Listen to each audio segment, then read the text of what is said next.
안녕하세요, 저스티스입니다. 이번 시간에는 16세기 유럽을 기억할 만한 사건 위주로 정리해 보도록 하겠습니다. 여러분 재밌게 보시고 좋아요와 구독, 알림 설정까지 3종 세트 꼭 부탁드리겠습니다. 제일 먼저 주목할 사건은 1517년에 발생한 루터의 종교개혁입니다. 신성로마 제국 내 면벌부 판매 관행을 비판하며 시작된 루터의 종교개혁으로 작센 선제후 등 루터파 개신교 제후들이 생겨났고, 그들이 1531년부터 슈말칼텐 동맹을 맺고 카톨릭을 믿는 신성로마 제국 황제 카를 5세와 조직적으로 맞섰죠. 결과는 1546년부터 발생한 제1, 2차 슈말칼텐 전쟁 끝에 1555년 아우구스부르크 종교화의를 통하여 루터파 개신교 제후들의 신앙의 자유가 인정되었습니다. 두 번째 사건은 1519년에 있었던 신성로마 제국 황제의 선거입니다. 합스부르크의 카를 5세와 프랑스의 프랑스와 1세, 영국의 헨리 8세가 후보였었죠. 합스부르크와 프랑스는 그들 사이에 있는 부르고뉴를 차지하지 못할 경우 부르고뉴뿐만 아니라 본토까지 이를 수도 있었기 때문에 황위에 집착할 수밖에 없었습니다. 황위가 있어야 영토와 군사력에서 상대를 압도할 수 있었으니까요. 영국 또한 백년 전쟁에서 빼앗긴 프랑스 내 영국 영토를 되찾고, 더 나아가 프랑스를 배후에서 치기 위해서 신성로마 제국이 필요했었습니다. 선거 결과는 독일 제후들을 매수하기 위하여 엄청난 자금을 푼 카를 5세의 승리였고, 그로 인하여 향후 합스부르크는 영국, 프랑스뿐만 아니라 동쪽의 오스만 제국까지 상대해야 하는 버거운 싸움을 시작하게 됩니다. 1521년은 오스만 제국의 슐레이만 대제가 유럽 정벌을 시작하는 해입니다. 1521년에 베오그라드를 시작으로 1522년에 로도스 섬에 성류한 기사단을 내쫓고 1526년에 모하츠 전투까지 승리하여 부다페스트까지 정벌하였죠. 하지만 1529년부터 두 차례 실시한 빈 원정이 실패로 끝나면서 슐레이만 대제는 서유럽 정벌을 포기하고 동쪽 정벌, 즉 사파비 왕조로 방향을 선회하게 됩니다. 1530년대에 사파비 왕조를 정벌한 후 슐레이만 대제는 1540년대에 두 차례, 1560년대에 두 차례 더 유럽 원정을 수행하였습니다. 네 번째는 파비아 전투입니다.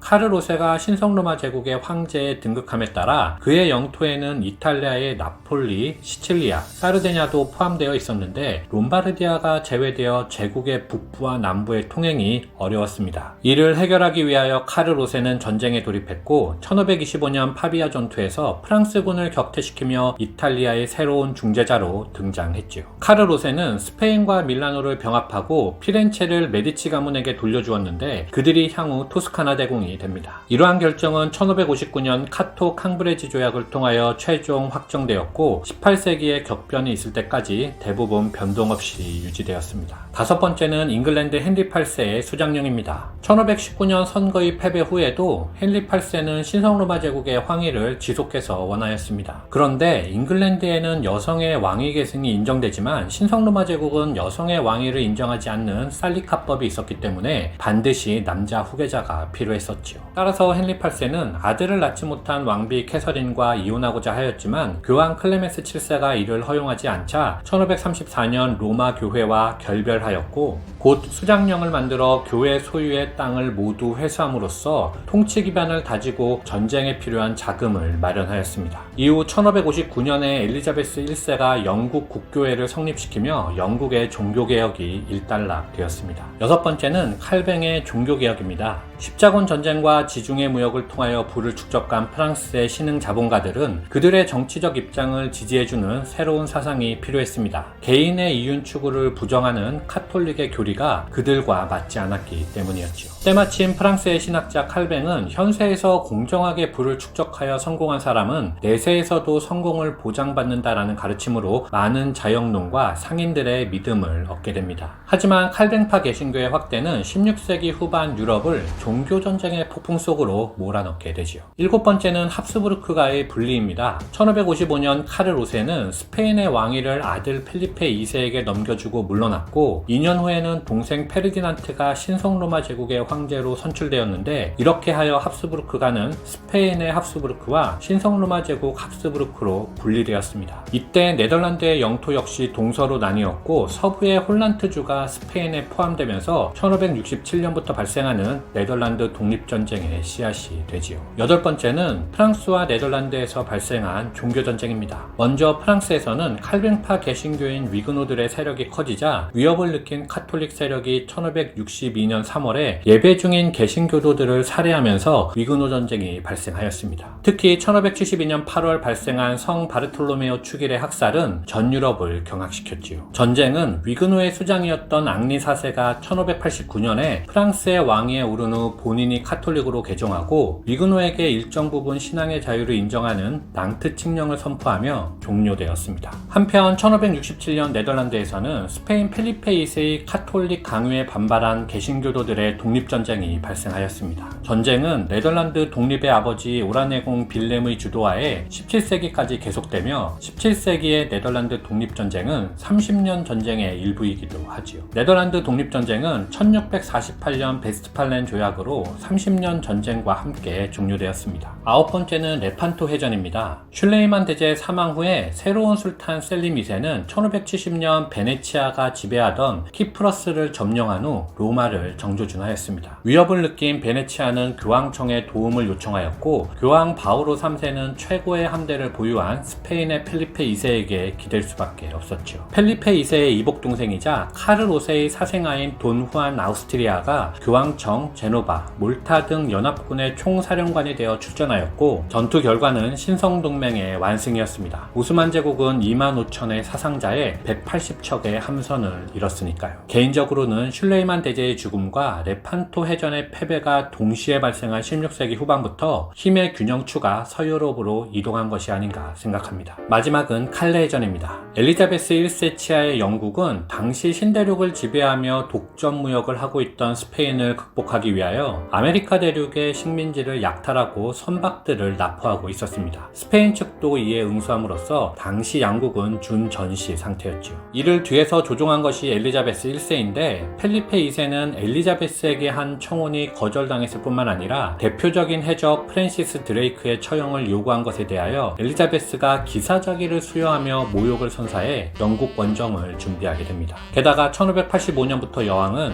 스페인과 네덜란드의 전쟁에서 공공연하게 네덜란드를 지원하였죠. 펠리페 2세는 더 이상 참지 못하고 1588년 5월 131척의 무적 함대를 영국으로 출격시켰습니다. 하지만 프랑스 칼레에서 벌어진 해전에서 스페인은 65척의 전함과 1만여 병력을 잃고 대패하였습니다. 이 해전을 통하여 영국이 해상권을 장악하였고 17세기에 들어 네덜란드와 제해권을 차지하기 위하여 치열한 패권 경쟁에 돌입하게 됩니다. 이상 마치겠습니다. 시청해 주셔서 감사합니다.